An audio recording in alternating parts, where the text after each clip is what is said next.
Hello and welcome back to the Eternal Dawn YouTube channel. I am your captain, Straw Hat Lucas, and today I'm joined by my lovely crew. Let's do a real quick introduction for everybody. First up is my right-hand man, my first mate, the historian of the Eternal Dawn, Cube of the Red Sea. How you doing today, Cube? And then we're back with the chapters after, we got 4 chapters in one break week, but yeah, I'm happy. One Piece week is back. Yeah, buddy. You heard him, Oda. Never take a break again. I'm joking.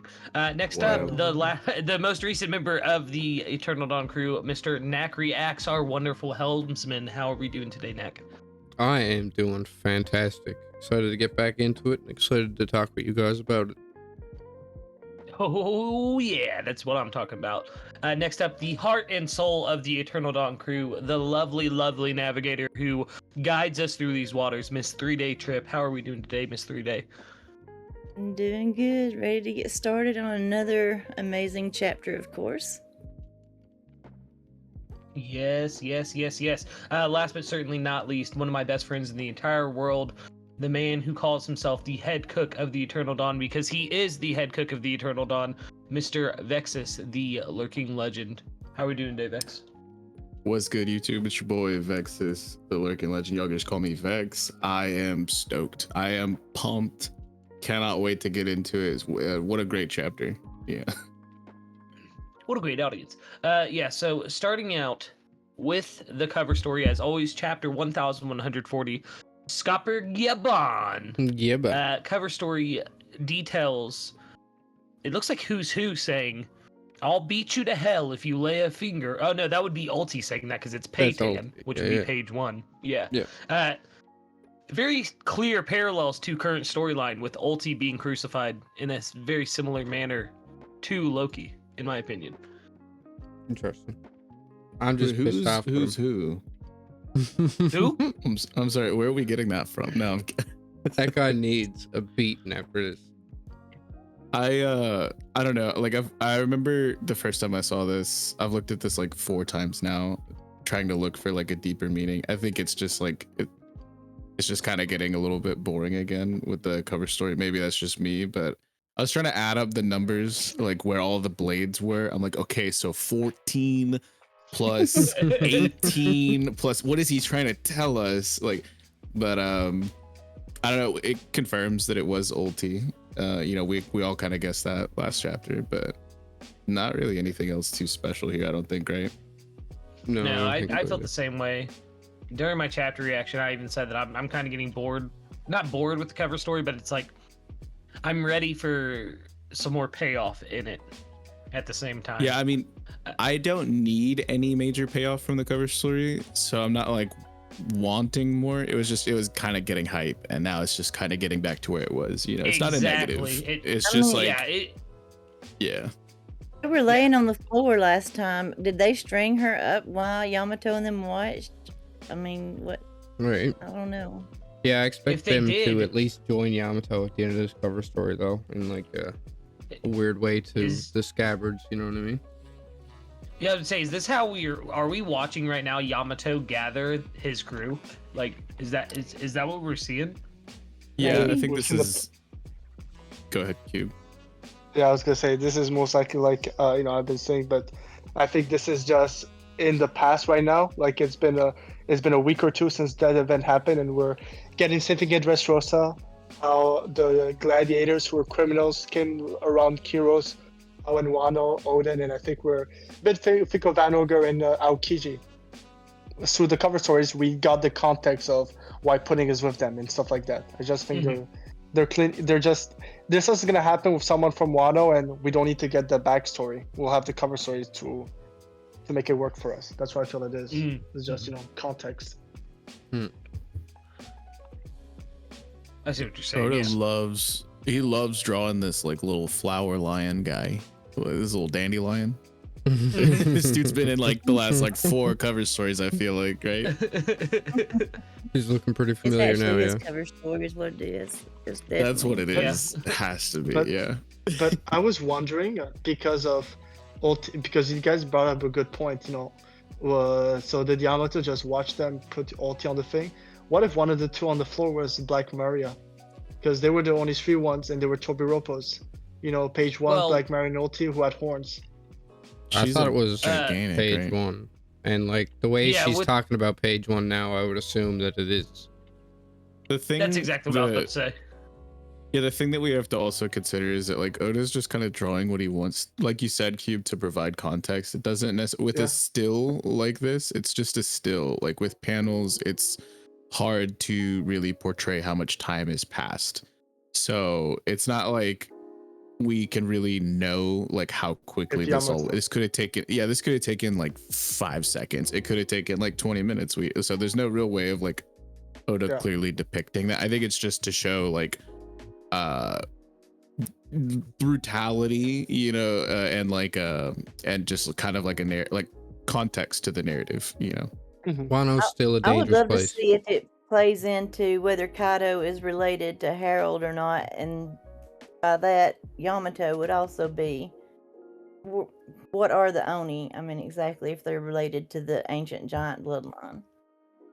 Well, I mean, Oni Child is like the start of the cover story. Like it's Oni Child Yamato. You know what I mean? So like to clearly distinct that it's the Oni Child Yamato. You know what I mean? Which I don't think. I hope I'm making sense. Is that and then with what we just learned about the ancient giants, the Oni, like it does feel like that could potentially be something that ties into the main storyline there. Like maybe the Oni storyline. It could, for sure.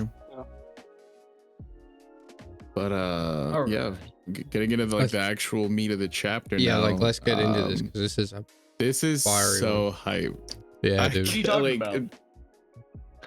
Ooh, man. Nothing cool happened this chapter at all. No. Bro, right out the gate, we get Gabon wielding this massive key, and he's not even like he's wielding it like a hammer, like not even like a key, like a keyblade or anything like that, you know. Like it's like he's just it's like it's so cool. Like this is such a like it's not even a flex. He's literally just chilling right now, right? He's pretty impressive, I gotta say. We were talking about it in the Discord earlier, but even for a Roger part, this is very impressive.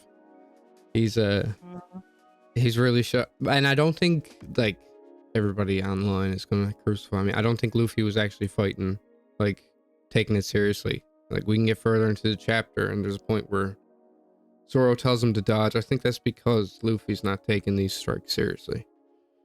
Same, I agree. He seems like he's overly irritated and anxious about Shanks or something. He's like, "Give me the key." He just seems irritated and not paying attention. I mean, for me, honestly, I think actually Luffy is going 100%. I think it's this thing that was introduced in Alabasta about talking about Logia. You could translate it with Luffy's abilities. That Smoker, compared to Ace, did not have the ability because he wasn't always locked in his fruit, connected all the time. It kind of makes you think that, you know, Luffy is still lacking this thing if he's not actively, you know, in that thought process, which Kaido alluded also in Wano, that he could get murked by someone who's a bit, you know, at the same, that can bring up a brief haki, but might not be stronger than them. I think there's two things that we have to put, maybe 3 things to consider here, as we do see a brief exchanging of blows, you know.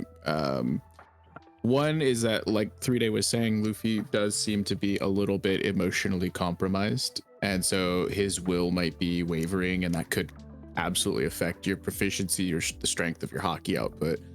But then there's also like in volume 4 billion, we heard that Shanks was the observation killer. Is there like some of that potentially coming into play here? Because we know Luffy has future sight, so why isn't he able to, you know, deal with, like, he isn't even able to lay a single blow on Scopper? And then there's a third thing that I forgot about. He seemed really confused by it, and even Zoro has 3. Zoro has the dragon dots. I wonder what that's about. I mean, is it related to them? Like, what's going on? I think you touched on it a little bit there as well, Q, with the Shanks comment. Like, I think that really riles him up. We've seen it with Loki as well, and he's losing his composure. And we know when he loses his composure, he'll lose his effectiveness with observation haki. Well, there's the third thing I just remembered is that, like, he left the middle of a feast. This guy, Right. he might not even be on a Ooh. full tank right now. Like, you know what I mean? So like Luffy could be just like going on half gas, you know what I mean? For all we know. Because that is canonically true. They literally left a feast. He probably didn't get his full. He might not have gotten his fill. I don't know about probably, but maybe. Do you guys think that it ties into whatever deal he made with Loki then? That like we're just missing some details of that, and that could be why Luffy is acting the way he is, the urgency he has to it, which he also does mention in this chapter. Like, I want to get back to the, but it seems he's going to free Loki before he gets back to the feast. Right. So Yeah. I feel like there's something going on that's just a little bit more important between I think- Luffy and Loki. What's most important about that is that like no one's gonna stop him while they're all throwing a party. So he thinks that this is the most opportune time, and he wants to get back and eat more food. So I think that's of course. probably what it is because while they're partying, he has zero obstacles until we see Gabon as far as freeing Loki, right? Yeah. But like if they would stop partying, then one, there's no food for Luffy to go, you know, like or a lot less food, and then two, there's probably gonna be a lot more people trying to stop him from freeing Loki. So this is just like the perfect storm for him right now. Mm-hmm. Yeah. Yeah, that's what makes you think. It thinks that Luffy right now is gonna learn this thing that we've seen with powerful people like Kaido and Big Mom, because Big Mom's the best example. Her haki or her will never wavered, even though she was unfocused. You know, this thing where he's always dialed in. I think this is becoming very clear that Luffy still lacks, you know, like you said also, Vex, not using future sight, those kind of stuff. He's not, you know what I mean? He's a one trail focused mind. So he has to focus on what he's going to do right now. And he doesn't have that passive ability of, you know, just switching from one to one, you know, like Kaido did in Wano, using like different type of haki one after the other, you know, glazing at him, all his styles. His style. It's like, I think these panels are just, it's been a minute, like I feel like since we've gotten like some really, really like nice and tight action sequences like this. And this was like the right amount of like hype and like I don't know, goofy, but also like there was like a level of seriousness to it as well. Like I thought this was great. This I don't know, it reminded me of Roof Piece a little bit, you know what I mean? Dude, I know it's kind of jumping a couple pages forward into the fight, but when Scopper shoved the key into Luffy's mouth, I lost it. I was laughing so hard. Like, that is so funny. Yeah, and his eyes popping out. He's like, It had to be a brutal attack too, because he was like, as soon as he saw it, the key emitted black hockey lightning off of it too, and he says, "Hockey," and it looked like a brutal attack, bad one. Oh my! We'll get to that point though where Zoro is screaming for Luffy to dodge, and it ultimately it's coming from I think because Luffy's not being serious. It's like, you know, Luffy, this isn't someone you can fool around with. He's actually gonna hurt you if you don't stop playing games. Well, in 3-Day, you'd brought up the ellipses, the dragon 3 dots that Zoro did.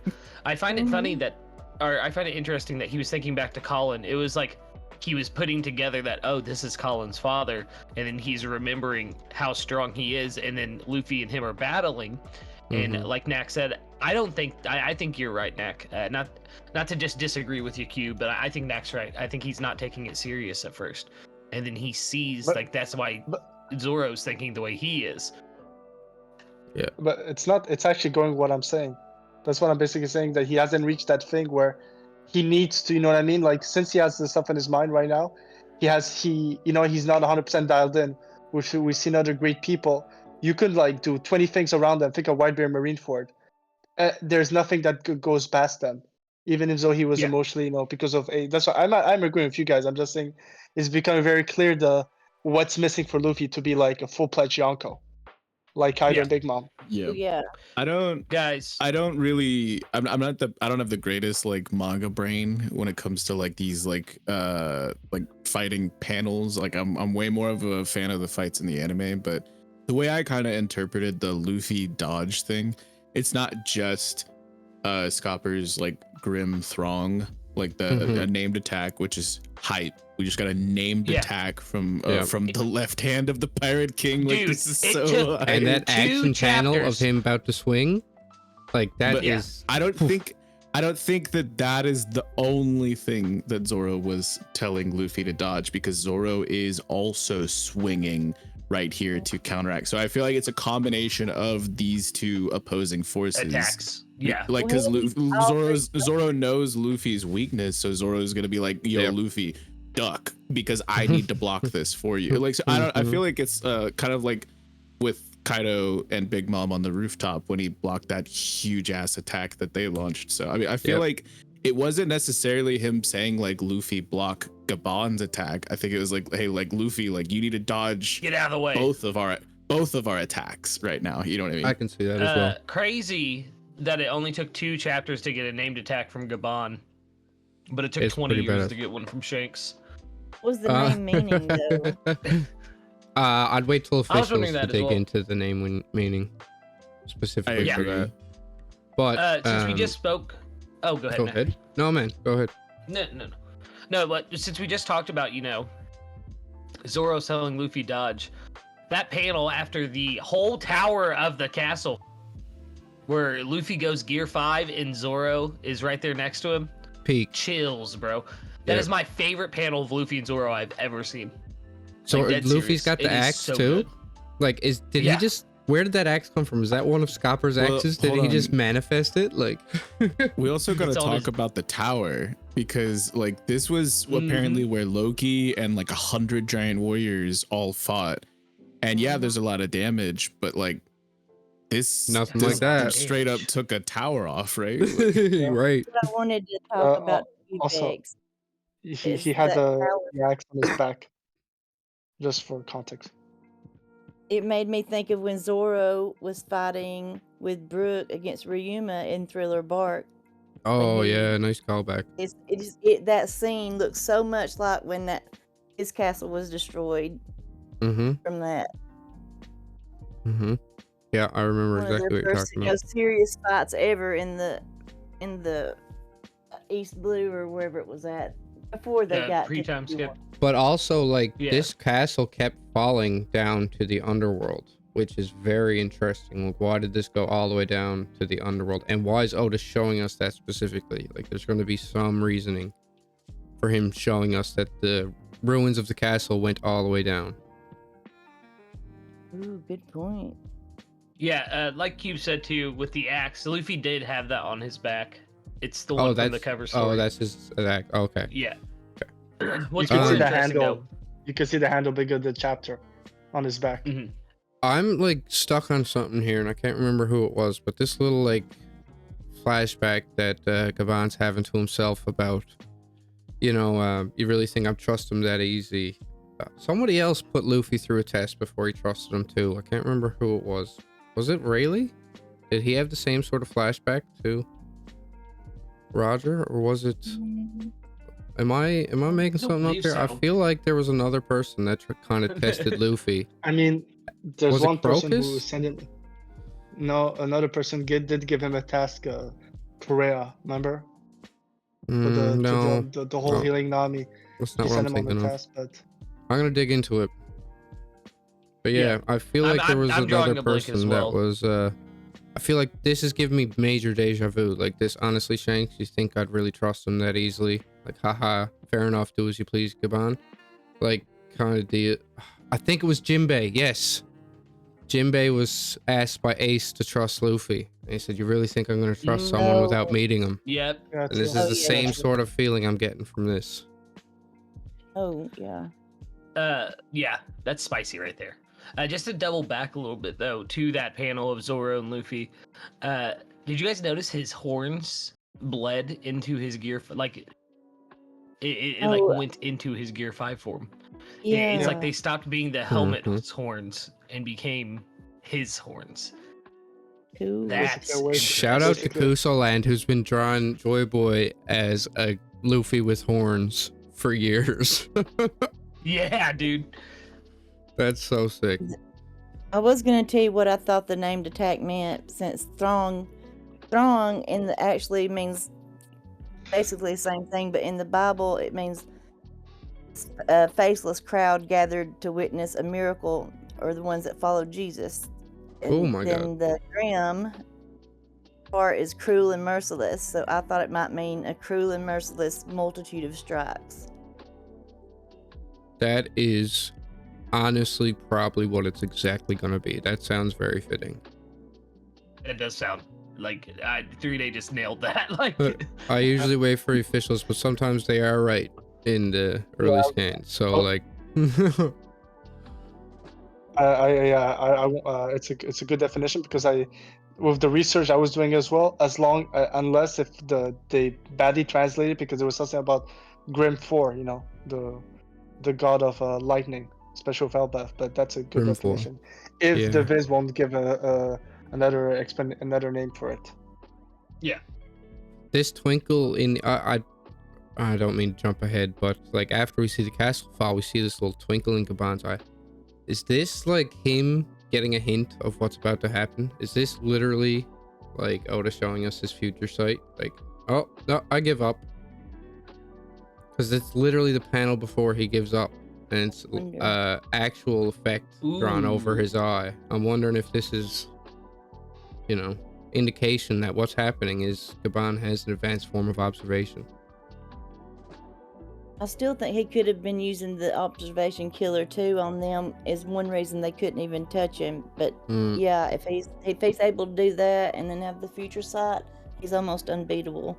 We never really see this star effect actually drawn on people's eyes either. You know what I mean? Awesome. It's like a twinkle in his eye. Actually, I thought of the other thing that we saw in Sabaody, that ability or observation haki with awareness. Both Shaki and Rayleigh were able to sense the depth of Luffy and his crew's level and everyone else on the island. Remember, Shaki was basically ranking, also like they all have strong will, talking about the supernovas. And then she made that gamble of, you guys are 100 times weaker than my husband. Right. So it kind of made me think it's not sensing the future, but it's him like a bit like Mihawk as well, sensing Zoro's will. Now and they're then going to take it serious, and I don't want to get into it. Big Mom was able to do it as well on the wiki. It's described as like power sensing, and it's like she mentioned that her haki was greater than like Kid and Law's combined in Onigashima. So she was like, there's no way you can beat me. Like your haki, both of them put together, don't amount to mine. So there's like a level of being able to sense like how much haki somebody has, and that is a facet of observation, you know. Oh, it reminded me. Go ahead. No, I was just gonna say, it reminded me when Rayleigh was at the auction house and he stopped and they didn't have to tell him what had happened. He just looked around and it's like he could tell by what happened with people's haki, or like almost like he could even look into the past, sort of. It's like they can see things deeply like that. Yeah, they really are next level. He showed up here literally back like last chapter when Road thought he was like a malevolent spirit or whatever. He showed up here saying he sensed a powerful haki. So we already know, like, it's confirmed he can sense like levels of haki. So he's probably sizing these two up right now, but I think it's almost undoubted that he does have some form of future sight as well. To what degree, I don't know, but I mentioned this in the Discord, a link in the description if you guys want to, you know, chat with us. We're in there pretty much every day, but I was talking about this in the Discord earlier. I think it's almost guaranteed this guy is like at least Katakuri level of future sight, probably higher, but we don't have much to go off of other than the narrative, you know. It's even better if he can even look into the past and see from what haki residual energy, something. If they can actually, that'd be super dope. Like that. Oh my god. Yeah. It's like a level of enlightenment they reach when they get a certain proficiency in haki. Like they just understand both nature and surroundings. Yeah. But there is one thing I did want to say about this fight that the internet seems to be blowing up about. Comparing Gaban and Rayleigh is a silly thing to do at this point in the story, I find, but I'll do it anyway just to get everybody off it. When Rayleigh showed up to Blackbeard, who ran away with his tail between his legs? Blackbeard. Yeah. Like, he's a current Yonko right now, and a former Roger pirate sent him packing. Now we know he probably wouldn't have won that fight, but does anybody think Scopper would have actually won this fight if Luffy was to take it seriously? Like, I think this is the exact same situation. This is another Roger pirate coming and just flexing on us, showing us the remnants of what the Roger pirates really were. I don't think this This is Either of where destroys those you- instances, yeah, in neither of those instances, the players outside of Luffy himself, but there's so many other variables. Like I mentioned, there's 3 different could be affecting Luffy's performance right now. Mentioned earlier. And so like we don't know anywhere near enough about Rayleigh because most of his action's been off screen. We don't know nearly anything about Teach, so that whole situation is moot. And we know even less about Scopper. So I don't know, like there's so little to actually grasp on to between all of this. But the way that I kind of slice it is that like Luffy couldn't land a single blow on Scopper. He's got a shit-eating grin on his face, and I think it's just a matter of time before, I don't know, he's old, maybe his back gives out, or maybe Luffy needs food. It's all dependent on the narrative. So like whatever Oda wants to decide first, like does Luffy get hungry and run out of steam, or does Scopper's like age catch up to him? But like as far as I see it, I don't like. Yes, Scopper seems like he has destructive force, but I mean, so does Kaido, and Luffy was still able to tank several of those blows. I don't think if these two were to actually go all out right now, based off of what we've seen, I don't think either of them is going to clearly outmatch the other. Right. I think that it's just about who runs out of gas first, you know?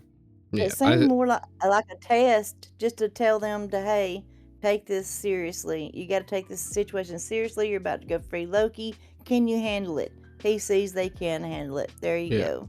Yeah. It's done. And it's Oda's way of like giving us an introduction to another Rogers part without having to spend any more time trying to show us he can still hang. Like this is it. Right. You know what I mean? We don't have to, get the whole story about, oh, Scopper's still been training. He still keeps up. This was his most recent actions. No, he can still hang. We'll see him when we need to. And also, like, let's not forget, all of this is because what they saw in Laugh Tale. It could also be, it's one thing of believing, it's another thing to see it. You know what I mean? It's an actual quote, I think, in the Bible where Thomas the apostle was one of the biggest believer of Jesus, but he needed to touch Jesus' body after he was resurrected to believe that it was truly him. So it kind of makes me think that he wants to experience it himself, that it's truly what his captain Roger was waiting for. What they've been waiting for those last 24 years. So it kind of makes me think also he needs to experience it. Speaking of Roger, what's really interesting is that Rhodes about to tell them that this guy is the left hand of the Pirate King, and he's like, "Nah, chill." He says, "Chill." They don't need to know everything right now. So I think that's like he's not trying to like, ride somebody else's coattails or like flex. He's just trying to give them a little test, see that they've got what it takes, and then he tells them that if Elbaf is still safe by the time they decide to leave, come find me. That is the most casual and nonchalant. Like, plus, I need to get me one of these shirts because this is fire. But like, yeah, I love him. I actually love him. I put him very close to Rayleigh as far as like favorite characters. And if you guys know me at all, you know that Rayleigh is my top one. Like Gabon has shot so high up my favorite characters after this chapter. It's pretty much everything I could have wanted from this, because I didn't want like a 20 chapter all out brawl where we get to see, like, I was just wanting to see a little flex and to show Luffy, to humble Luffy a little bit and show him there's still further to go. Yeah. I won't lie, and I do feel like there's a pattern. We saw the same thing with Crocus and Rayleigh. So with Crocus first saw Luffy, and the rest did not bat an eye. And after the whole Laboon thing, that's when he started opening up. When we first saw Rayleigh, we got a hockey feat, and then the next time when he actually see Luffy for the first time, we get some lore dump or Roger Pirate stuff. It could be a similar thing where right now they got a hockey feat from Rayleigh and the challenge at the same time, mixture of both. Something's gonna happen in the storyline, and the next time they see Scopper, maybe Scopper will, and he's a blabbermouth it seems, so he will tell them something that and Oda's just teasing us for what's to expect. Well, I think this panel here is super important. This is Elbaf still safe by the time you decide to leave. Come find me. This is adding up more and more towards the fact that he knows where the last row poneglyph is. It's like, if you can manage to keep this place together, like, I know where you got to go next. So come find me when you can hold this down. Yeah, come see me. Yeah. Before we get off the subject, I did want to ask, or even mention this. When he was hitting him with the key the first time, and it shows in the panel, it looks like he controlled the weapon to twirl back toward him, the key. And then, where did his axes come from? I mean, I know Luffy had one on his back. Where did he get the axes? Does he have some sort of hockey weapon control going on, where his axes come back to him? It might just be classic cartoon, like, oh, they were over here. Yeah. Well, it's just a thing from interesting. Donghua. They do have this kind of weapon control. Once you make the weapon yours, it's where you can do stuff like that. I just wondered if it was something like that. Also, Oda has. It could also be what Oda does in the anime. It's you don't see it, but because how the way he draws, sometimes it's really zoomed in. While the anime, we always get overview of the whole scene, even though they're fighting. So we're just not seeing where the axe he put them just before. Like he's not removing his position, and then he quickly just grabs his axe that's right on the floor next to him. Because they looked really surprised that they were there. They was like, axes? Like, where did you get those things? And it looks cartoony for One Piece, but it's an actual martial arts skill. Maybe. So he's like hiding the axes on him at all times, kind of deal. Yeah. Yeah.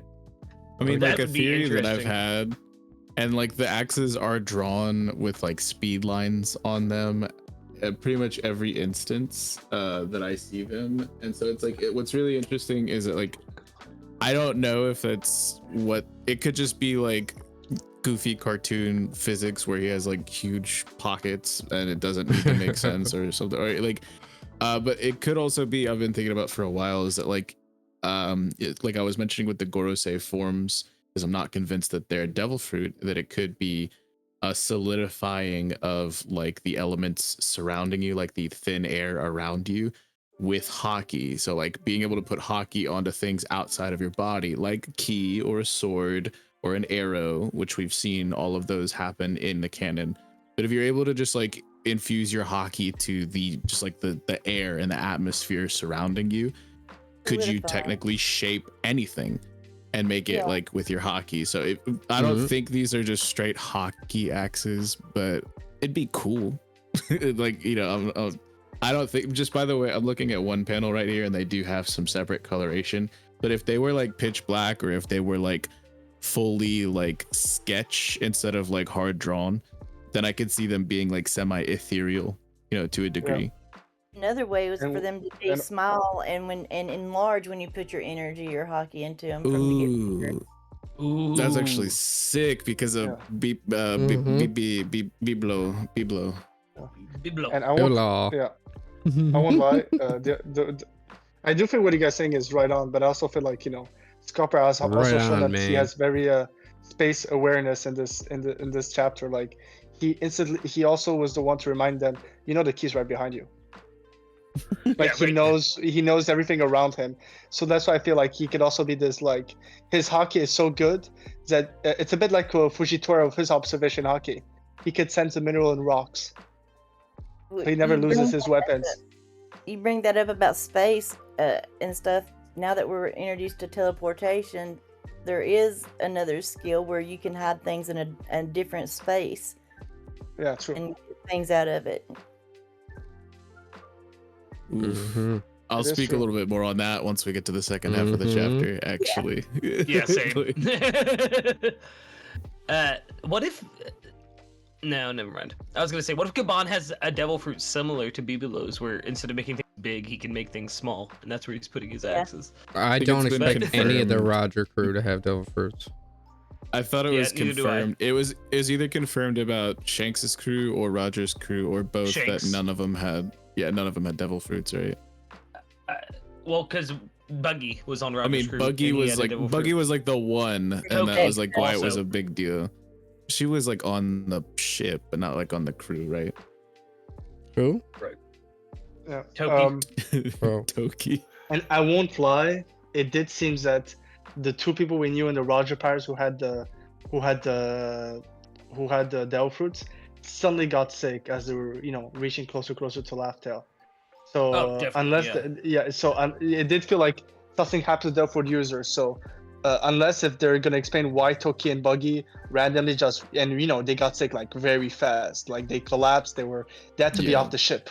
They had to be out of the ship. So if it's connected to Delphoid users, why did Scopper be immune to it? So I do feel like, at least for Scopper, because we know Roger and Rayleigh did not have Delphoid, that's for sure, but it could be possible also for Scopper, like the three, the captain, the two wings, Delphoidless, and I think it'll be much cooler that way. I mean, yeah, I don't think, especially because we got like an Oda box, like he was called Yason, or Mr. Ya, but still, like I feel like it would have said something possibly there.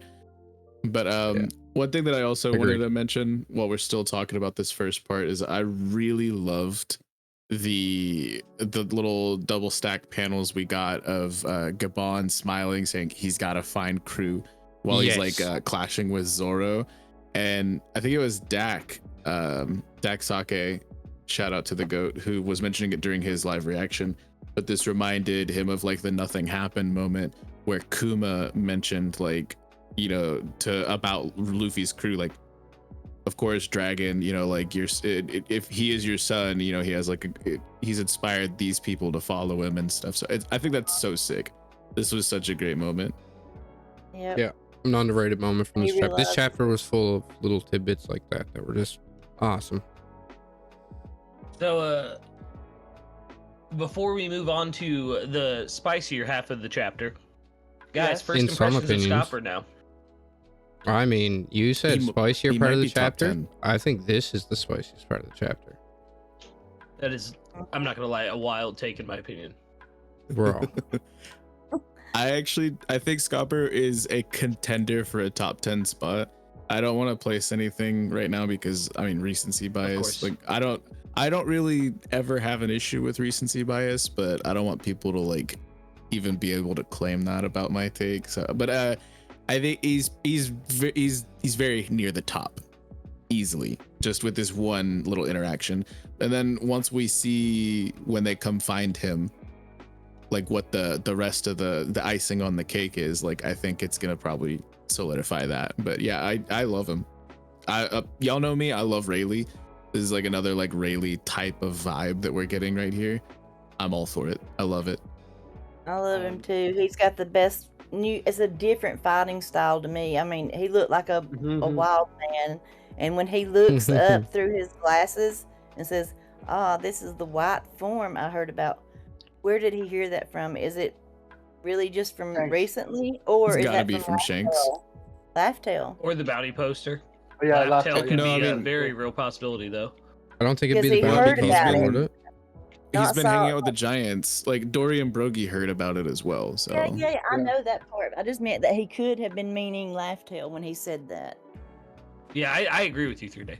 I think it's more likely what Vex and Knack are saying, but I do think that he definitely knows something about Nika more so than what he's letting on, and that could be one of the things he's alluding to when it comes to like come see me before you leave kind of thing. I thought also don't forget the mural where Ripley, his wife, works. I mean, baby mama works. Has that also in the panel, the white form. We see them on the third world. I mean, is that colored though? Yeah. Like we gotta wait for that. That just might be a carving in the wood. There's no way to see that that's a white form. Just to say that with everything, he's been in contact the last 20 years with the white form. That's what I mean. Yeah, I definitely think he's connected. I just don't know if the mural is going to be the answer. No. The point.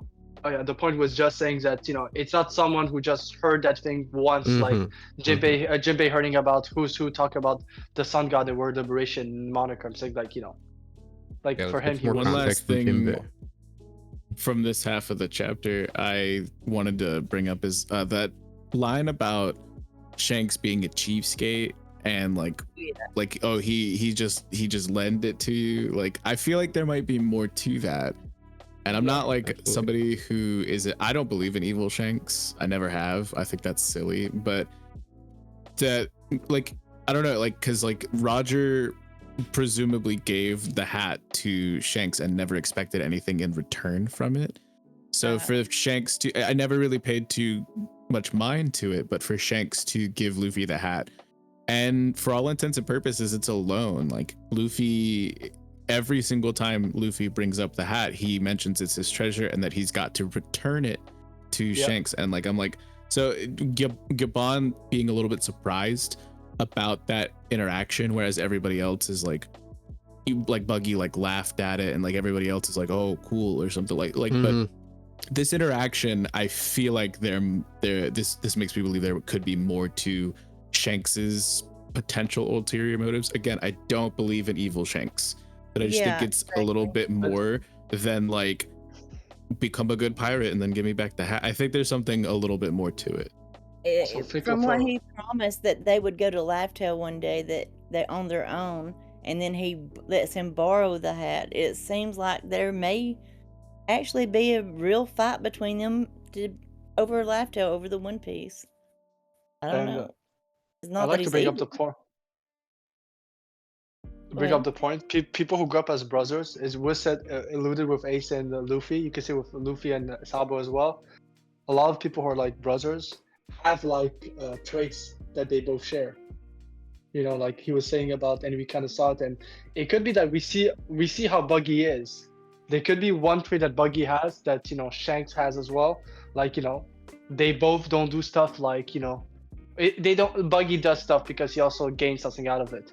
So it could be that Shanks, he isn't as, you know, like, I don't believe like Vex, the evil Shanks, but it could be still in his nature something very celestial of him, you know, always expecting. We know that people who are under his protection also seems to follow him everywhere, those kind of stuff. So it could be that there's a way that Shanks operates that for Scopper and maybe Roger, they didn't do that, you know what I mean?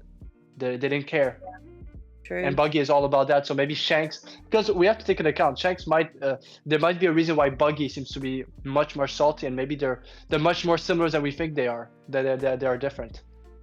It's less obvious with Shanks.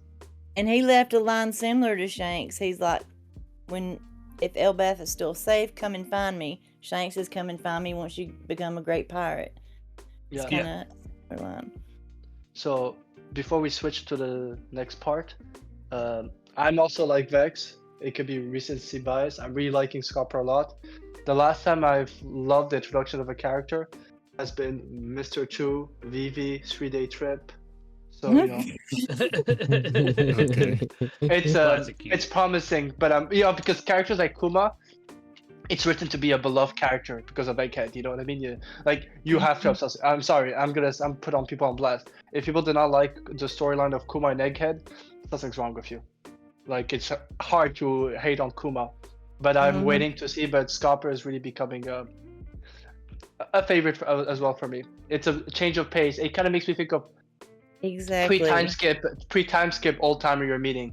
It's less, you know, drama. It's like really, you know, like it's dangerous, but at the same time it's fun. There's no like stakes idea behind it. Yep, it's fun, definitely. Yeah, I really am enjoying crazy panel of 3 days least favorite character of Elbaf. What? Oh my god. Yeah, I'm sorry. She totally saw that bird. She just waited till it passed. Exactly. I feel the same way. I'm on the Ange agenda. What's all the hubbub? These panels are hilarious, though. Look at this kid with a little like beady eyes. Like, I don't know. Like, have we seen that a lot in One Piece? Not very often, no. I imagine that's what Doflamingo's eyes look like under the sunglasses. Same. Like Ditto's eyes from Pokemon. Oh my gosh. But yeah, the God's Night showing up here at the school in the second part is crazy. Like, a lot of people called it, but I didn't think it was gonna happen so quickly. Me neither. Not like next chapter they're there. That's what she said. Yeah. Wild. But yeah, seeing Gunko and Shamrock just touch down and immediately pull more God's Knights, like just drop a circle and like start to summon people. Like I remember I posed a question at the end of one of our more recent discussions, like how chapters until you think we get more God's Knights, before it was confirmed that they were going to bring more. And like I think we all said like, well, I don't know, like 5 chapters, 10 chapters. Yeah. Nah, dude, it's been like 2 chapters, dude. This pacing is honestly crazy. 4 chapters back to back to back to back. When she And then coming back to this. When she summons it, look at her hand. That's a Blackbeard hand when he does the Whitebeard move. You remember how he does that? It looks identical to when he does that. And I won't lie, the talk about the mark, it kind of makes you think the summoning circle. We've seen similar lore when you mix the information we got from Blackbeard's Abyss and Vetendekit's Mark fruit. You put them together, it's almost the same information. Yeah. You know? With him having that certain fruit and then them using that wave with their hand, it just looks so similar to me. And it being the Abyss. I just absolutely adore Oda. Like this badass looking panel of black lightning, and then the metal demonic looking of the summoning circle, and then their 2 silhouettes, and then these 2 goofballs pop out. It's too good. Oh my god. Everything is like ominous and evil until you get the reveal of who they are. I had to zoom in and like really look at this because I like at first I was like, what the hell am I looking at right now? Yeah, really though. What a reveal. What an introduction. It might be a panel after that part, but I'm still convinced that the goat that the world government keeps using, Nornyorn Narmani, is not just creating specific suits. This, him wanting to instantly dress up like the others, and Saturn, Garden getting Saturn's suit, kind of makes you think their suits might be similar to raid suits. Like they need it.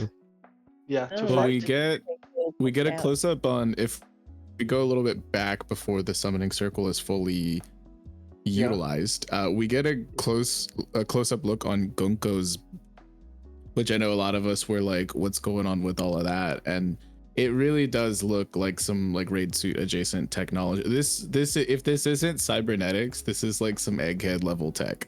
Yeah. Like whatever she's rocking on her dogs. Like this is when right where you're talking about, and that right when they're starting, before you can see what they look like, it looks like a hand coming out of the abyss. I put the picture in there where he says, just tell me where we're leaving from. The abyss will be where now? And you see this black form. Can you see what I'm talking about? I agree. I think that is the hand of him like slowly coming through. Like it's not an instant thing. It's like their shadows are pulled and then they come to the shadows. Yeah, and there's a the point term like, abyss. Oh, go ahead. As I said, especially with Judge, they made so much connection with Judge and Mary Joa during the whole cake. If Vegapunk's research is all about the past, the raid suits must be something of the past, not something new. So yeah, like where does it come from? But yeah, you said the term abyss.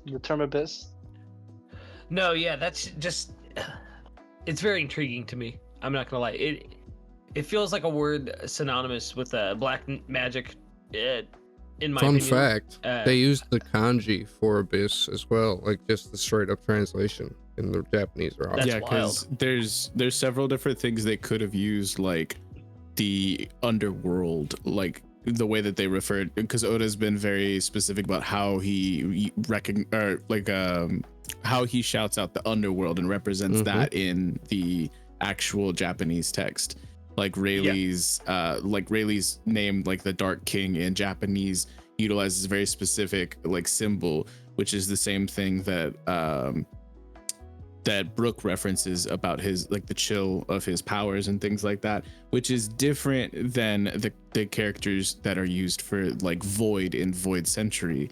So it's like, this isn't the underworld, this isn't the void, this is something distinct, which I think is very interesting. And it might tie into Lucas's what that theory, Faustian deal. Yes. Now the biblical meaning and the fact that they're looking for a key is a key to the abyss, and it has to do with And then later they talk about a mark of the beast. It has to do with Emu's powers, I think. I love it. You were And also Emu's talking name- earlier the week about how they needed to have the mark on their right hand or something. Is that correct? Yes. Because then we and her see the name character with meaning- the tattoo on his left, and I'm wondering if that's like Oda being like the inverse. Well, These let's aren't- not Yeah, dance because Gil looks around this crazy panel that we get right here. Let's go ahead and introduce Well, hold on. all of the I know you're trying to set up and get the God's Knights out there. I had something to say though, real quick. One of my favorite quotes of all time, right, is he who stares into the abyss long enough, the abyss will stare back. And Emu's like one defining feature that we've seen so far is eyes. So Emu being directly tied to this abyss, and the fact that you guys said, you know, the Japanese kanji for straight up abyss was used, there's got to be a connection right there. In the There's void something century, there. meaning being able to place that, the void in the Mhm. bit. The void. Yep, exactly. Sorry, Vexus, go ahead. They're so I cool. really did. But yeah, we get two brand new characters introduced. This is a crazy character introduction. This might be a top. it might be in my top 5. Like legitimately, at least one of these introductions. We are introduced to yet another member of the Shepherd family, like Jupiter, Saint Summers, a confirmed God's Knight, who's just big chilling. Like absolutely chilling. And then this goofy ass Mushu looking gas mask guy, Saint Killingham. Klingham. Killingham. I pronounce it from- Killingham. Killingham is what our vision was Killingham. called. Killingham. So, and this is very important because we have very few actual houses that we know the last names of as far as celestial dragons. And so this is from House Limosiv. Yes. We'll see how that translates in the officials, but this is spicy, and I'm so sorry, Lucas, because I really thought we were gonna get a Manmeyer confirmed, but we did not. So did I. Do you guys This- think that? Oh, go ahead. No, man. Go ahead. Do you guys think that Saint Killingham is the same gas masked individual we saw at God Valley? Yes, I do. Possibly. I think it's like absolutely above love 50% chance that is in fact the case.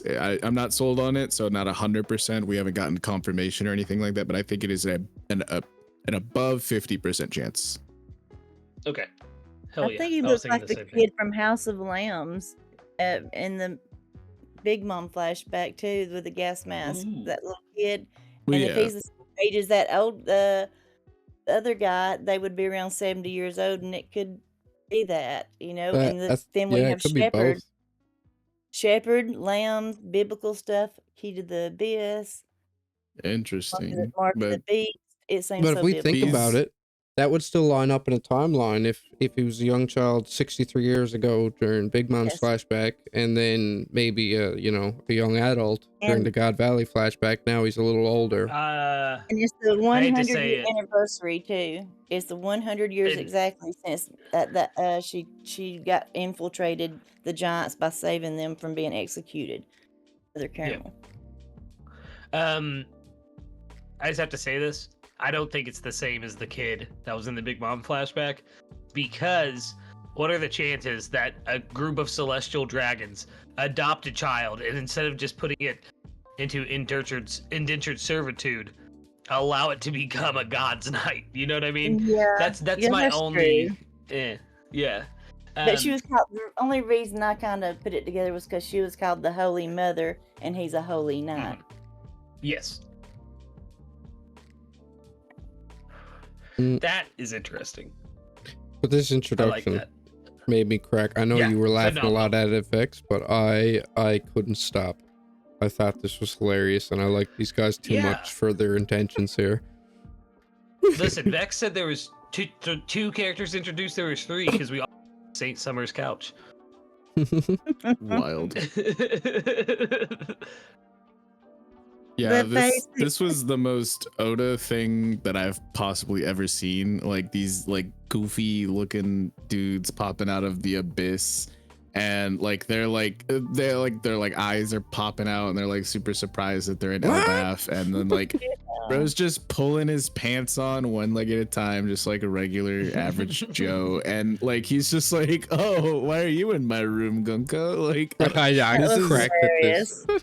Immediately, Why are you this guys in my house? yeah, this guy is in my top 5 character introductions. Is like right up there with like Kizaru riding it on a cannonball. I feel like this is yeah, this is so Oda, and I love it. I'm also kind of terrified because like the thing is we can assume these guys are ruthless, and Oda has his work cut out if he is gonna somehow make me hate this character. Yeah, but if he makes another lovable villain, peak. Did Saint killing him, however we're gonna pronounce it, tripping in through the portal, being like, "Oh, I'm not gonna make it. I'm late. I'm half asleep. Where are we going?" I mean, this guy he barely got his shit together. But I expect when he gets serious, this is gonna be insane. Whatever this fruit is gonna be nuts. Like, it's an awakened zone, and it has a white scarf too. Yeah, it does. I'm avoiding the scarves because I can't get a straight answer up or down on them, but yeah, it's gonna be intense. And we don't even know what Summers is. Summers is, you know, he stands way Summers, bigger than the other guys. Yeah. With Summers, look at his belt buckle. Very reminiscent of a certain pirate's flag. Belt buckle? Hold on. His belt buckle. It's on the last page of the chapter. It's also like the symbol that's at the Germa Kingdom.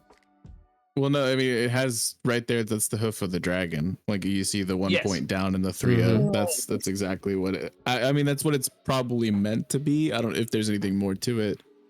It's interesting. The wings is what I'm speaking of. It's the same as it's a very similar layout to the Baroque works.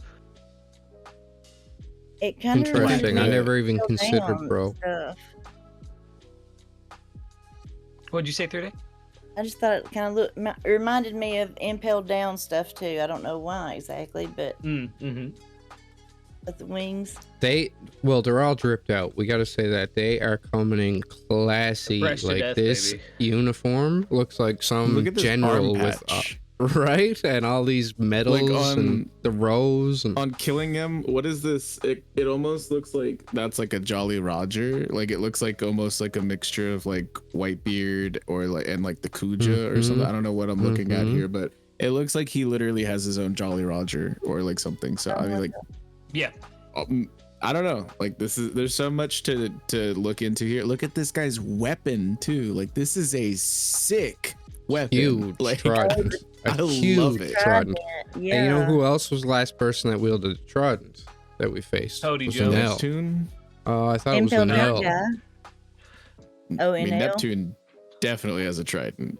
Yeah, we just didn't face him. I was thinking of Didn't like the enemy. Vice Warden have one too? Or am I remembering wrong? Well, there goes my whole point. Really? Well, funny enough, his trident reminds me of this Impelled Down. Like if you turn it upside down, like the weird M shapes. No, if you turned up his trident like upside down, it reminds me of the emblem for Impelled Down. See, I was getting like Shandora vibes from it because it looks like it's like pieced together, not like it was forged in one go. I'm just gonna make the meme again because I did this whenever we got the Cerberus thing. Like, oh, he has 3 swords. That's a Zoro fight. Well, that looks like 3 swords to me. Like, is this another Zoro fight? Let's go. I don't know if that was brushed into with the last panel as well. What you were saying about the trident upside down looks like an Impelled Down symbol. Interesting enough, Sommer's belt kind of gives the vibe of the original Baroque works, Jolly Roger. Yeah. You know, and if you Cube, think about you it, were they deafened both... up, but I said that as well. Say brain cell, baby boy. Okay, perfect. Someone speaking facts.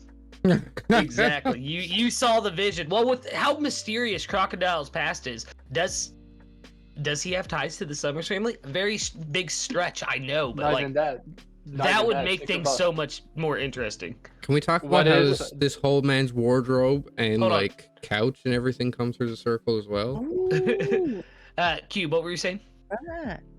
Yeah, that is an interesting point. Like, it kind of makes you think of Liberation with Blackbeard, where anything that gets sucked in gets sucked out at the same time. Remember? It's There was, kind of weird, man. Yeah. The first time we've seen like something other than the person and what they're wearing come through. yeah. Yeah, the I was fact that gonna- it pulled in some of the surroundings and not all of them too, because that can't be the only things that were in his front. Mhm. You know So, what I like, mean? Like, Yeah, you're not dressed, Talking well, about the we'll take Borgs, your though- clothes too. Yeah. Talking about I the like Borgwork Spear. stuff, it kind of makes you think of, if people forget about this, in terms of an organization or a faction, we haven't gotten as much information in the story, even for the Straw Hats, as how the Borgworks work. So I'm wondering if it was Oda's way of like dropping breadcrumbs on God's Night and other groups by explaining, like he explained how Borg works, how the team setup works, for what reason they have like the specific assignments you could take over a member. It kind of makes you think that maybe there's some things with the God's Night. Don't forget, we saw with Dragon like possibly 9 God's Night. There might be more because the bubble might be hiding it. You think of 5 Gorosei plus 9 God Knights, that makes 14. The exact numbers of high-ranking members in Borgworks, 14. Mr. 0 to Mr. 13. So there could be something in the Ooh. way he wrote Borgworks. He was thinking of like endgame factions, and he just put all those different lores inside Borgworks. Because remember, Vivi gave like so much information how it works, the structure of the faction. And we got to Yeah. remember, Baroque Works was meant to actually be a lot later in the game for his initial plans. Yeah, exactly. he was supposed to be Actually. a Yonko. Croco Boy was. Mm-hmm. Yeah, Yudofi and Croc were basically almost Yonko-esque, but he didn't want to break the Yonko for emperors, so he had to create the Shishibukai because of Dofi the goat and Croco goat. You could also Spicy. play into Nil too, like Nat was saying, because he always thought that he was the god over everything in Skypiea. So it can Yeah. still play into that too. Mm-hmm. It's got to be a symbol for the trident to be in those people's hands. Well, the trident is like, it's since ancient time a symbol of the Holy Trinity, like in a sense. Well, not the Holy Trinity, but like another form of it. You know, mind, body, spirit. That was the trident. We Similar gotta to also talk about, other than just the trident, like look at Summers' weapon in this last panel. This Yeah, is I know, yeah, sick. it's He's crazy. got like this Seriously, bro. barbed wire looking like little think I know what it knuckle is. guard. It looks like a That's form. so freaking like a- sick, It's dude. Rose. I think he's Yeah. gonna Kuma. What's his name? Oh my god, from Yu Yu Hakusho. Oh my god. Kurama. Oh my- Kurama. Yeah, Kurama. Thank you. Kurama. Kurama style rose whip sword kind of thing, because like the thorns, and then he has the rose adorning Yeah, the road. his lapel. And- Like And his name is Summers. It kind of makes you think he's gonna Yeah. get to some sort of plant theme or rose theme type of thing. exactly. That's exactly what I was thinking as well. Maybe he has like a rose fruit or something like that, because as we see, some I of the think God's it's- Knights do have devil fruits. I don't think that. I think this could be another sword that has a devil fruit, like the Cerberus. Yeah. Like I Yeah, think yeah, I'd I be would like- more. I'd I'd be prefer more that as interested well. in that. Yeah, I would love that. That would be Definitely. amazing. I bet you would, Mr. Bingo Piece. I mean, we, No. we have to we also have to come to this conclusion. I've already got that it. For some reason, the Celestial Dragon gave Hancock a devil fruit, and we saw the Force Gel of Impel down. Where I did like the theory of it, like certain Celestial Dragons would try the devil fruit and consume them. There might be they're not a lot. They're not capable. But something happens to Celestial Dragons when they eat a devil fruit. So the best they could do is devil fruit weapons. I mean, Yeah. Gonko has a devil fruit, so I don't know about that. And I mean, so does killing her naming was kind of weird because I've said that I think Gonko might be like not from a lesser thing, but something odd because her Autobot was not like the others. Shamrock and the two other ones had a similar like you could get their family name, everything. She just got Gonko. Dude, yeah. that is true. She wasn't a saint. I think Yeah. it's just because she's a robot. Like Yeah. I'm kind of Yeah, bought exactly. in on that. Yeah, Like yeah, like maybe she, there's something different about her compared to the other two. So Yeah. the other maybe two, she is a devil fruit object. Yeah. I don't know. Like, No, dude, that's crazy. dude, The imagine pure if will it's of a 12 devil fruit. I mean, we were introduced about it to a starfish that desired to live and became the starfish that we human. know. So, Yeah. yeah, so could be summer Gonko. Yeah, that's the one thing that's interesting. They all have the same motor box, just like Shamrock. No, so it's interesting that out of the four, one of them was introduced a bit differently. Yeah. Meaning. The question that I have, though, while we're still on the last page and whatnot, and this is probably going to crack open a lot of discussion, you guys, but we were talking a little bit earlier about the Abyss and the mark and whatnot, and I've seen a lot of people in the community talking about it. And do we think they acquire these marks, and do we think that it's maybe at birth? Could Shanks have one of these marks and be able to abuse the Abyss as well? Possibly. Like, I don't know, like where do we stop with this? Like, because it's still left so open. Like the implications of this are crazy, right? I think it's higher levels because the celestial dragons still have to travel by ship. So I think it's literally like God's Knights, Gorsei, Emu, more than likely. Yeah, but I mean, if I think it's the mark they received from Emu or somebody. Yeah. To have passage, because y'all know I gotta bring it up in Dongwa, when they make like if they don't want people abusing their portals, they make a wooden plaque or something that they have to hold, or they give them a mark to pass through it, or else they'll get if they try to use it, they'll be vanished into the void and be trapped forever. But what I'm thinking is that if Shanks, since Shanks is from the exact same family as Shamrock and Garling, is that what if it's something that, like, because we see a shepherd is a God's Knight as well as a shepherd is a Gorosei. If they're ranking celestial dragons, are they just given this mark at birth? Like, there is an absolute, there's a non-0% chance that Shanks. Yeah, That's cool. Fun fact, Smart. I'm gonna share you something that people brought it up when this chapter came out. If they all have a mark, the arm that Shanks lost, sacrificing for Luffy, is the same arm where Summers has his mark. That's crazy. I didn't even think of that. What was it? Yeah, it's not my take. People brought it up that ironically, the arm that Summers shows his mark is the same arm that Shanks lost, sacrificed for Luffy. Oh.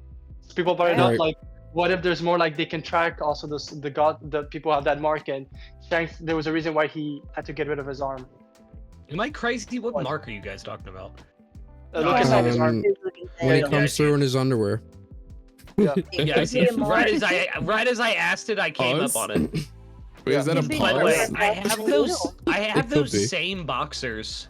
Okay, dude, it's not a flex. It's not a flex to have the same styles as the Celestial Dragon when we know how they get their stuff. Are you kidding me? Bro's rocking Yornio and Armani. Exactly. Like, what are you talking about? Well, interestingly, deal. That's what I was about to say. Interestingly enough, one of those who make a deal with the devil are usually ones that bear the mark of the beast. And you do know Aim's name upside down when you use the Roman numerals is 999 until you turn it upside down. Then it's 666. 666. Turn the world upside down. You know what kind of makes me think of as well? What if it's like inversion, but the evil version of it, or the dark magic version of it, of the Straw Hats putting an X on them? Yeah. Remember? In Alabasta. Can also give me the vibe. They all have that X mark in their, and they will always be, power friendship. I'm just kidding. But it's like, what if there's Emu. What if there's something more to it, and he's introducing now with the mark of Emu? Just like me, for real. Okay, calm down. But but it's a fun thought. It's a fun thought. I won't lie. The arm, and it is. I've been looking at the arm, the silhouette when it comes out. It's true. It looks just like Blackbeard's arm. it's crazy when he turns into the Yami form. You know, because I still believe like Vex that it has to be a Zoan or some sort of like it's not a Logil. But regardless of that, it kind of gives you the vibe of when his arm turns into Yami, the Yami form. So that was a good point to bring up. It is, yeah.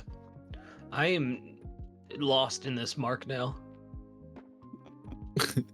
And this actually is that, the mark is not the number. The number is calculated by the name of the one given the mark. Yeah. That's why I'm so fixated on it being Emu, because that's just such a huge coincidence. It could mean a million things, but that's just weird.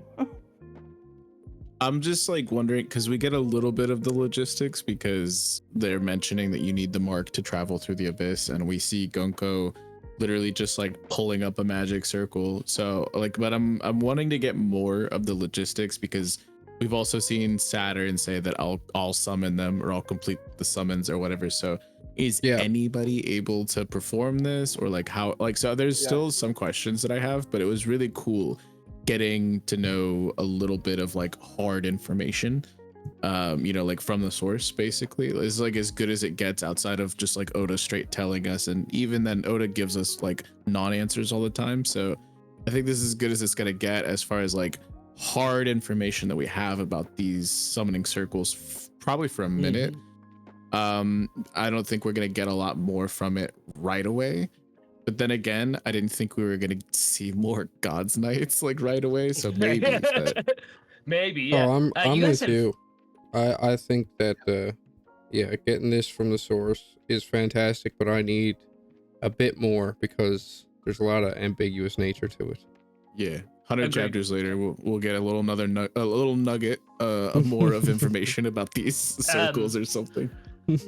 We've all brushed over a very. Oh, go ahead, Cube. I'll say what I need to. Yeah, because I was obviously muted when we were the second god. What is it? Limosiv or so whatever his name is. The second one.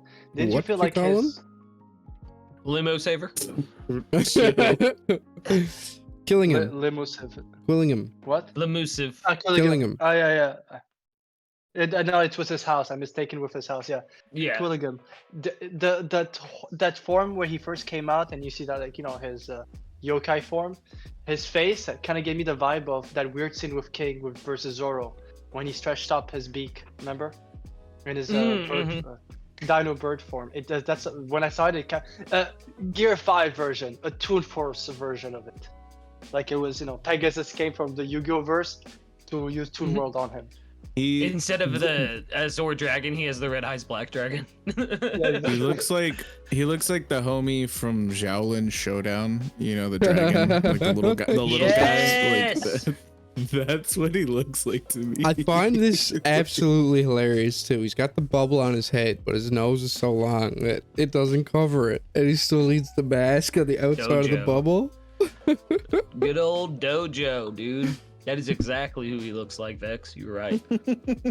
But no, we've all brushed over a very, I think, important line in this chapter.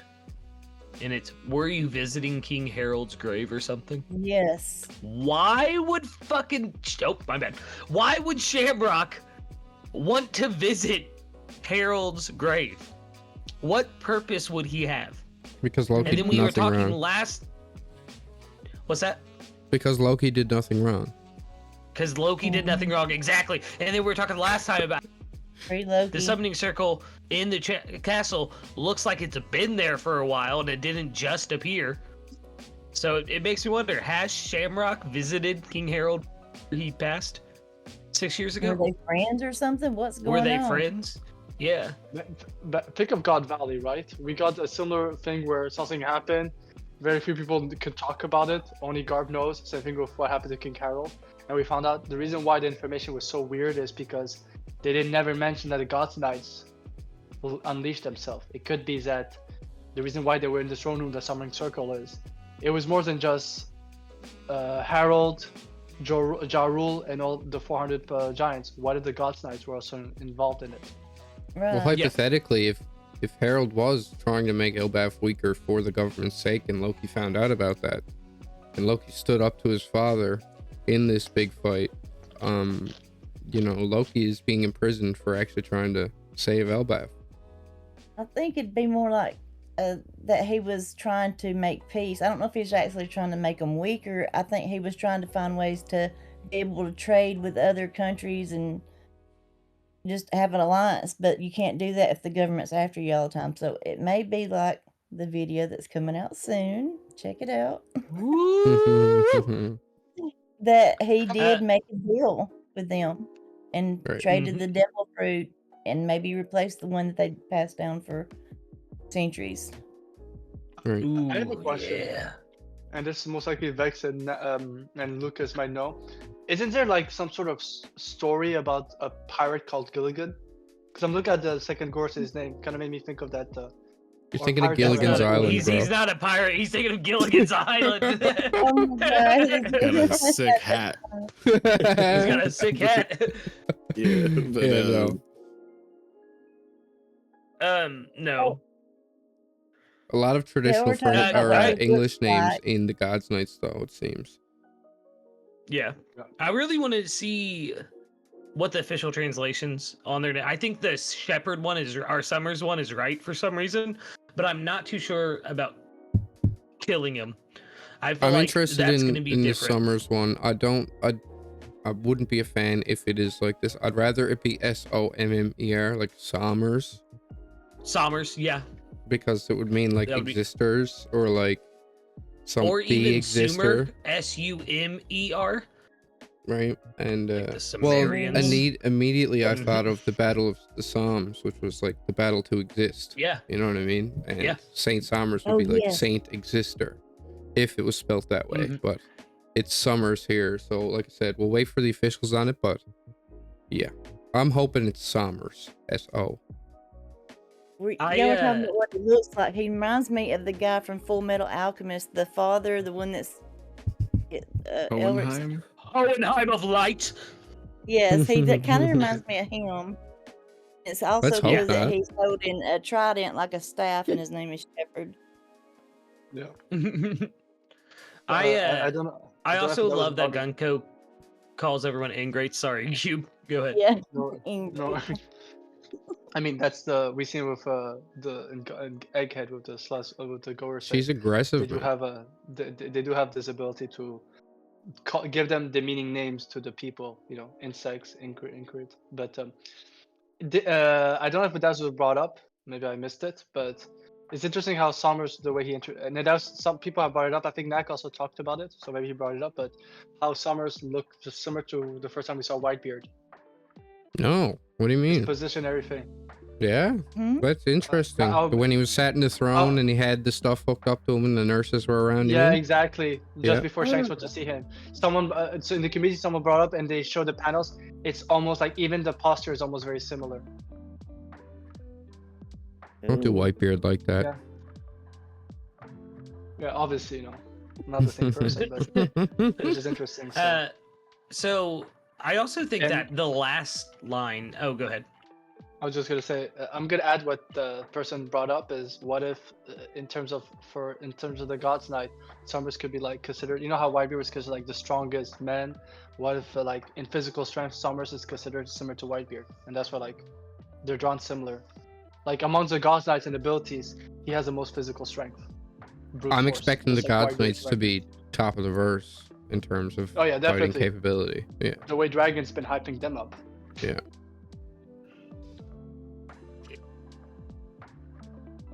Not as strong as Kaido or nothing, but because Kaido was the world's strongest creature, it was said. So once it's said, it is fact Luffy. forever. He lost against Luffy. He's over. No. Oda said he's the world's strongest creature. Until Luffy. No, the other people had also beat him while he held that title. But Kaido aside, the last line of the chapter is also just as spicy. Oh, you said it. We can make a game out of this. God Bingo Valley card. 2.0. Let's go. Another hunting I said a hunting game. game this year. I won't lie, I do like the hunting game thing, but I'm wondering if their abilities would like make a game for the kids to follow them. Yeah. Because it kind of makes me think of, which is interesting because it's Usopp, supposed to be Usopp's arc. The inspiration for Usopp's design was Pinocchio, and that was how the kids were in the movie were taken. They made it seem like it's all fun and games, and then harsh reality. How many kids can you glean and get off Yeah, exactly. Hellbath? I was trying to think of a good way to say that. No, I'm thinking that I think it might be a God, like a God Valley 2.0 situation, and we have one very important individual who was on God Valley, here on Elbath, on our side right now, who has been relatively dormant since making a drastic entrance in Egghead. Kuma is literally here, y'all. And Right. I don't know, like I could see it, like if an all-out, like, terrible situation, for lack of a better term, for lack of a YouTube friendly word, starts to like break out here. I don't know if Kuma's just gonna sit by, like, and that might be something that like makes him actually step. And what if he like paws away a whole bunch of kids and like these giants end up in other places and stuff? I don't know, like it could be interesting. It's something that I thought about because like he was literally at God Valley, and that was like kind of the last time we saw something possibly like what is about to happen going down. Mm-hmm. I mean, Kuma right now is because of his memory stuff. He's on instinct, right? We saw that in Egghead. It could be that the Kuma will activate at one point because Kuma, as a child, even though he cannot remember, like it's wiped out, he's been acting on instinct. So maybe by instinct, he's going, to react to stuff that will help everyone else. Avoiding God Valley. Not talking, but just acting. Similar to how he was I almost caught myself. Post Ennis lobby arc. Unreal, man. Yeah, man. Post Ennis lobby. No, I don't. The hate for Thriller Bark is real. But yeah, there looks like there may be a hunting game on the horizon. We got more on the God's Knights, and everybody but me still thinks Ange is a double agent. No, don't worry, I'm with you as well. I don't know where that's coming from. I need more. Just wait. Next chapter, she's gonna say, "Run, hide, kids, run, hurry!" And then she's gonna like, "Hurry, you little rabbits!" And then we'll know. Oh, that would be wild. That would be wild. I just want. It's a slip of the tongue. I just want Ange to have like a Bon Clay scene. Just like in Alabasta, just like in Impel Down, so that 3-day and Lucas. But for the Holy Knights, I agree. Go Holy Knights! I'll stay behind. Dude, I'm gonna say this. If we find out that she's going, it's the opposite. 3-day and Lucas. I'm gonna remind you every time you go say, "Oh, good. Oh, look, Angie's back." I said, "Don't support her.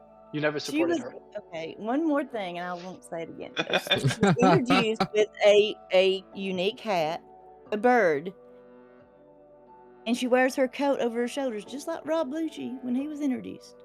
Oh my god! Ooh. I mean, Garb did that as well. He had a bird and a hat. But he had the coat. He had the coat. He had the whole coat. The coat thing. Not the same, then. Not the same. Oh, dude, it's gonna. It's Not gonna the be same. interesting. This is our one. Just gonna galaxy impact the God's Knights. No, But this is our. If you think about it, this is our. This is our One Piece. This is our laugh tale. Is Ange evil or not? I swear to God, guys. Next gonna freaking lose it. I'm sorry. I'm putting all my bets No, on it's Ange okay. being a sweetie. So, with now I think we still talked over the chapter. What is your rating for this chapter? Oh man, I'm honestly gonna give it like a 9. Like, it doesn't feel like a setup chapter, but things are being set up here. But there's I feel like there's a good amount of payoff as well. I think the character introduction of Summers is like top 5 for me. It's unforgettable. This is one of the things that I will immediately think of every single time I think of Oda being goofy. Like, there's like serious moments and there's like you know, really deep moments like we got with Kuma's backstory. Then there's this, and like I think this is like, it's actually like literally like almost like a defining moment for the final saga, I feel like, because there's been a lot of like anticipation for something like this, and like I honestly like this way more than like the Shamrock reveal. Like this feels like one of the better chapters I think we've gotten in a minute outside of like Saul and Robin reunion. So I can't give it anything below a 9. It might even be higher. I'll wait till officials come out. Solid rating. I gave it an 8.5. I'm gonna wait till officials come out, but I could see that easily becoming a 9. I mean, Vex has said it perfectly. That the introductions to these 2 new members of the Gods Knights was perfect. Summers had me dying of laughter with his entire firm coming with him, and Well, I'm so interested in what killing him is gonna like do. Like, I need to know more about him. I know his fruit. For me, I'm also just like it's half Summers, it's half Gabon. Like I think both of them have just such a phenomenal showing in just a few pages. You know, like this is it. Yeah, this is huge. And like if the payoff we get at the end of the arc, whenever they do decide to leave Elbaf, is like anywhere near as huge as I'm kind of expecting it to be, then yeah, this is peak. This is absolutely insane. But we got 2 phenomenal character like moments, like in like Gabon flexing a little bit, and then with Summer's intro, I love it. Like I might even say 9.5. I'm not gonna give it a 10 though. Oh wow. 10s are very exclusive, but like again, I'm gonna wait until officials for me to like land solid on a rating. That's fair. I'm gonna follow my format. I'm giving it an 8.3. Brook second bounty. I think for me there's a lot of stuff. I won't lie, the Gabon stuff was spicy. I really like the whole God's Night stuff. I just wanted a bit more in the information stuff, but it's definitely an 8, so 8.3. Good take. I'm with you guys. I mean, I 3-day? can't give it much higher or much lower than an 8.5 and 9. We got another Roger character plus 2 more God's Knights. Yeah, Wild never God complain Knight. about a Roger crew. Oh, definitely. Give us 3-day, how about you? Oh, I loved it. I think at least a 9 with Gabon and the way they came in and him in the chair and just sprawled out and like he didn't know what was happening, kind of half did and half didn't. And I still wonder why does Shamrock need to return? Is Blackbeard attacking Marouge? Well, what's going on? I mean, why does he have to go back? They kind of left it open ended and about the game. And I still Things think he aren't looks right in Mary so Jo much right like he looks so much like Edward Elric. What was his name again? I forgot. The Hohenheim name- of Light. Hohenheim, yeah. It just made me think that maybe that's why Oda made him sort of look like that. Maybe he is saying, yes, this is actual a new power system magic, and it might have to do with equivalent exchange or deals with devils. Yes. 3 days seeing the Faust vision, and I love it. Yeah. And they mean Mark.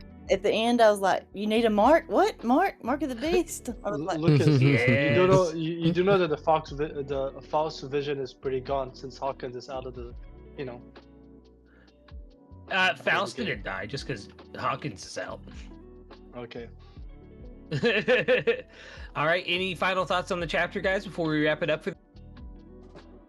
Just want to say thanks to everybody who stuck with us and listened to us give our thoughts on this chapter. We always appreciate you being here.